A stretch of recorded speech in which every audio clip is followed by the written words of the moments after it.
second and goal. The fourth quarter here, they've got the lead. They want to keep it on the ground. That's what they're doing. Smart football. Keep the clock grinding. Keep it going. But you got to figure now, they're going to see more people stacked up at the line of scrimmage as they try and bleed it out. On second down, here's Keenum. And this is caught for a Bronco touchdown. As his guys are in for 6, and the Broncos will extend their lead. They had the lead in the fourth, but still passing. Finding the big target for the touchdown. Now that lead grows even more. Everybody gets to join in the fun. You know, it doesn't have to just be the wide receivers catching touchdown passes. The tight end doesn't just have to do just the dirty work inside. He gets a chance to get into the end zone as well.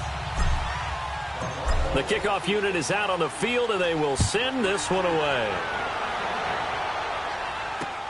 Here comes Bruce Ellington on the returns. And he'll take this up past the 20 and down at the 22-yard line.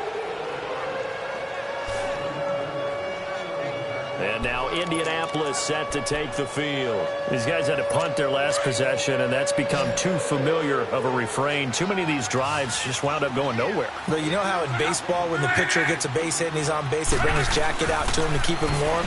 A lot of times the punter goes to the sideline, puts on sweatpants or a wrap over his leg to keep it warm. He might need a massage from a trainer right now from all the work he's getting. It'll be a gain of 10 to start the drive out, and by a few inches, that'll be a first down.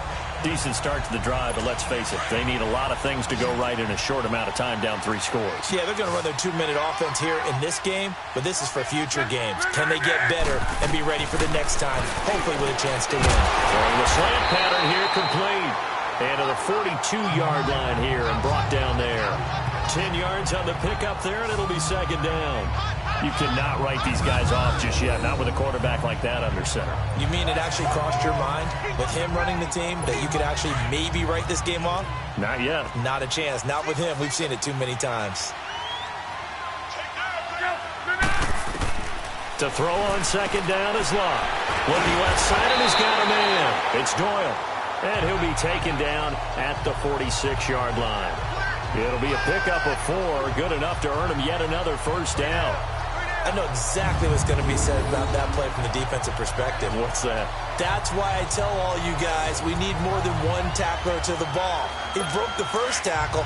Luckily enough, there were more people there to get him down. Luck now. 5 straight completions here in this second half. First and 10. Luck throwing again. Caught left side by Hilton. And they'll work this down to the 40-yard line. Tackled there. Another good reception there. The Colts on the march. If you're going to blitz, likely going to leave you in man coverage with this guy, and that is less than ideal. It is, because just about any offense that has an elite receiver, if you blitz and have him in man coverage, he'll be brought down by the Broncos. It's a sack. Sua Cravens in there to bring him down for a loss of 7. We've been around this league for a while, and many coaches never pull their starting quarterback, almost no matter the situation. In this case, though, I think he's got to make a decision. He's taking a pretty good beating out there. Yeah, and with the deficit, maybe not wanting to risk an injury.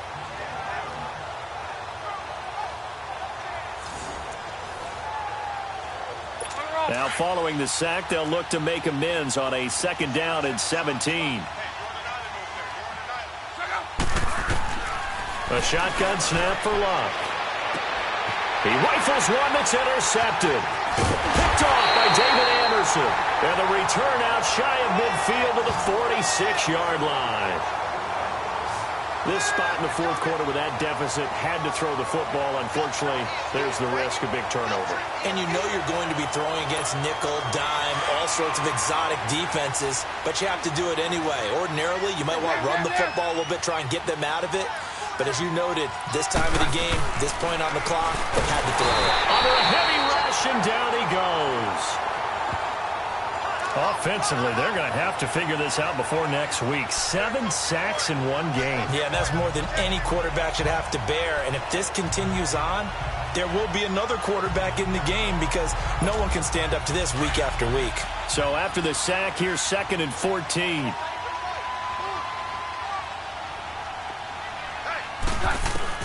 Out of the gun, Keenum. And Daniels has it over the middle. And he'll go down right around the 47 this time. That catch good for 5. It's 3rd down. And, partner, I think that's a great example that not all tight ends are created equal because everything was right. Got the completion, but he's not one of the more dynamic guys in the league. So even though he caught it, couldn't turn it into much more.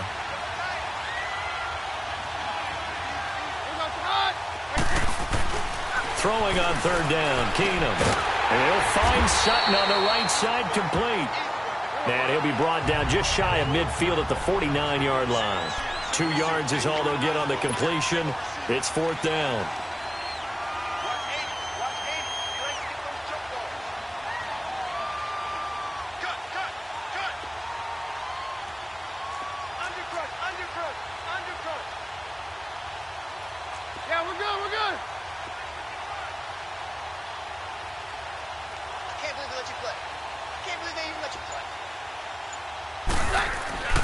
Keenum going for it on 4th. And this is going to be incomplete. Boy, it looked like he had it and dropped it. And the Colts are going to get the football in outstanding field position. So they were really trying to put the nail in the coffin there already with this lead here in the 4th, but they didn't get it. Guaranteed. It's not going to be a fun handshake in the postgame, right? You just know that there's going to be some bad blood there. And I know if we go to the postgame press conferences, the winning coach, you know what he's going to say, why he did it? We need the points, okay? Because you never know at the end of the year if points are going to come into the tiebreaker if we're trying to get into the playoffs. That's always the standard justification. Time for a break. We'll come back to wrap this one up after this. So the Colts in possession of the football as we get you reset. And let's see what they've come up with offensively after having time to talk it over. On 2nd down, here's Luck. And Luck will be intercepted for a 3rd time. Picked off by Adrian Phillips. And they'll start out with great field position at the 47-yard line in enemy territory. Oh, and I saw the pressure coming at him. That just looked problematic. Hit him as he threw it, and the interception ensued. Let me pay homage to the man who stood in this spot before. He always talked about how much pressure is in the face of a guy, and can he step into a throw. And when you can't do that, oftentimes interceptions result. Danico Autry is in on the stop. I have to chuckle to myself a little bit, Brandon, because right now I could be in that huddle with that offensive line. I know exactly what they're saying. If you call a pass play here, we're going to call timeout. Run the football. We got control of this thing. Get him behind us and let's go. Their time to shine. And he's going to fight his way forward here for a modest gain. Give him 4 on the carry, and it'll make this a 3rd and about 2. Well, if you're a football guy, that's a pretty run because everyone is in sync right there. Obviously, the guy carrying the ball, but how about the people up front? Leverage, athleticism, they created some nice space for him. And he finds Daniels. The gain of 4 that time as the drive continues.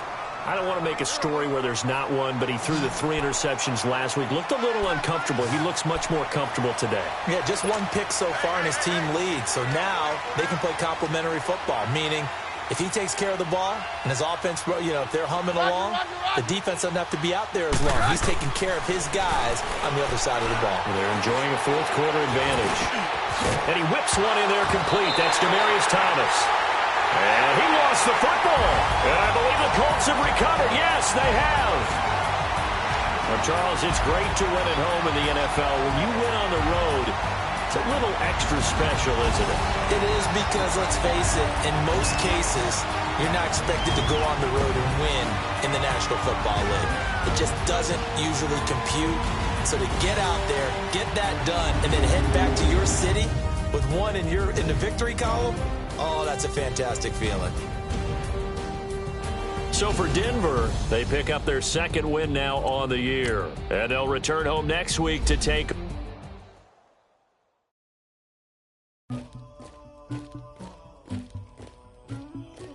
Somebody call for the queen.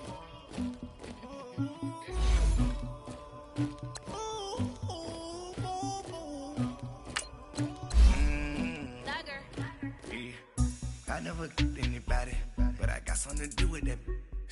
I got the streets on my back, carry it like I'm moving the hunter, like he trying to move it up. It it was like 11 in the morning. Skipping school, that's a truancy about it. I made me some rest in the morning. I had me a pop by the morning. I had me some breakfast by the morning. I had a six by the morning. I got on a meat on the morning.